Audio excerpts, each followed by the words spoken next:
الحمد لله رب العالمين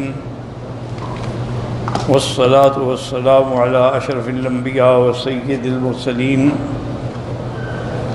سيدنا محمد وعلى آله وأصحابه أجمعين اللهم صل على سيدنا محمد وعلى آل سيدنا محمد كما صليت على إبراهيم وعلى آل إبراهيم في العالمين إنك حميد مجيد أعوذ بالله من الشيطان الرجيم بسم الله الرحمن الرحيم ہم امید کرتے ہیں کہ اللہ تبارک و تعالی اہل توحید کے گناہ جو ہیں وہ معاف کر دیں گے۔ وقال رسول اللہ صلی اللہ علیہ وسلم لکنوا موتاکم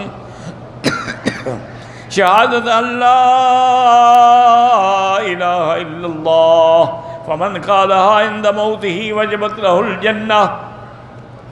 حضور نے فرمایا اپنے موتا جب موت کے قریب آئیں تو ان کو تلقین کرو کلمہ توحید کی، تاکہ ان کی آخری لفظ جو ہے وہ کلمہ توحید ہو۔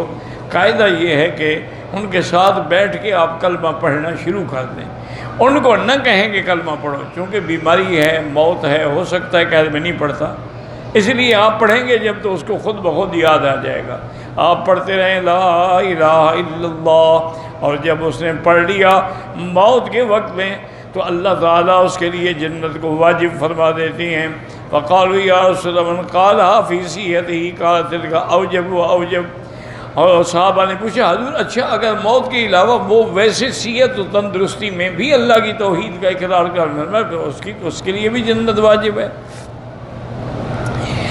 ثم قال والذی نفسی بیدہ لو جیء بالسماوات والارضین وما فیہن وما بینہن وما تحتہن فوضعہن فی کفۃ المیزان ووضع شہادۃ اللہ الہ الا اللہ فی الکفۃ الاخری لرجحت بہن۔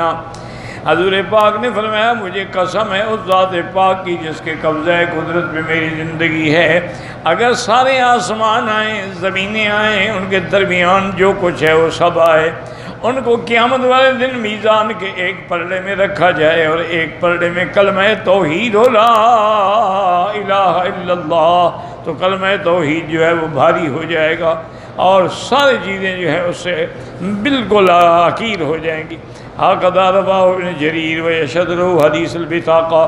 اسی سے وہ حدیث بطاقہ مشہور حدیث مبارک ہے کہ ایک آدمی کے نامہ اعمال قیامت والے دن اللہ کی درگاہ میں پیش ہوں گے اور وہ رجسٹر ہوں گے بھرے ہوئے، اور ایک طرف نیکیوں والے پلڑے کی طرف صرف ایک چھوٹا سا کاغذ ہوگا۔ اللہ حکم فرمائیں گے کہ وزن کریں، تو بندہ عرض کرے گا کہ یا اللہ کیا وزن کریں گے، یہ سارے میرے گناہ ہیں اور ایک چھوٹا سا کاغذ ہے، تو وزن تو واضح ہے کہ میرے گناہ زیادہ ہیں۔ اللہ نہیں میں کبھی ظلم نہیں کرتا اپنے بندوں پہ، میں ظلم سے پاک ہوں، عدل ہوگا اور انصاف ہوگا۔ جب وہ رکھیں گے میزان میں پلڑے میں رکھیں گے تو وہ جو چھوٹا کاغذ ہے نا وہ بھاری ہو جائے گا اور سب اٹھ جائے گا، وہ حیران ہو جائے گا کہ یہ اتنا بھاری چیز کیا ہے۔ جب کھول کے دیکھیں گے تو اس میں گواہی ہوگی لا الہ الا اللہ محمد الرسول اللہ۔ اللہ نے فرمایا میرے بندے تم نے ایک دن دل سے اخلاص سے یقین سے میرے کلمے کی شہادت دی تھی، آج اسی کلمے کی بدولت میں تمہیں جنت بھیج رہا ہوں۔ واللہ اعلم۔